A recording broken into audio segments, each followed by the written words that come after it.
Andrew Simmons, Al Jazeera. Well, I'm joined here in the studio by Ashraf al-Muqdad. He's a member of the Syrian opposition group, the Current for National Change. Thanks for coming in. What kind of a battle are we going to see emerging in neighbourhoods like Bab Amra? Is the opposition going to try and fight it out to the end, or perhaps cut a deal as happened in Zabadani? Well, in Homs, it's a different scenario altogether.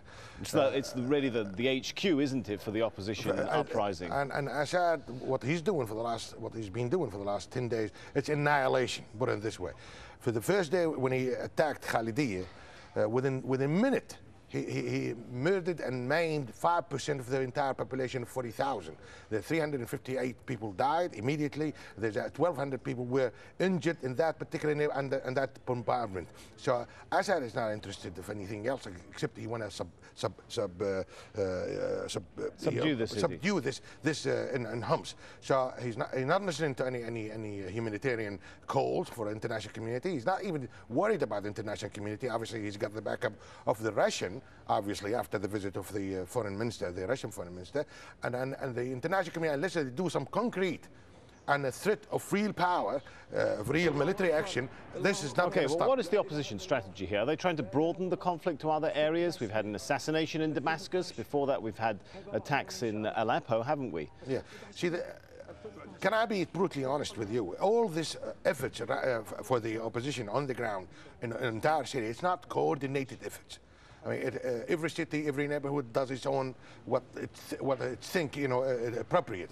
Now, there isn't a policy of us, the opposition, all over Syria. What we do in outside Syria, we're trying to expose what's going on. We're trying to transfer all this picture of what's going on in Syria. We're trying to call in the international community to do the right things. Well, the right things is to actually toughen up the stand and start talking about real action. That's what we're trying to do. But inside Syria, at the moment, with all the cut-off between neighborhoods, all the cut-off between the cities, there is no coordination. What can countries do? It seems that the Security Council as an avenue is locked. Well, there's a lot of precedents before, right? There's Kosovo as an example. There's even Libya as an example. There's even Iraq as an example. There is no need for the Security Council if we want to do something. Now they're talking about the Friends of Syria. Great, that's a start. We would like to see the concrete steps. We'd like to see some real threat. Assad does not listen to no reason. You're talking about threat of military force. So that's probably not forthcoming. What about the idea of deploying joint Arab League and UN observers?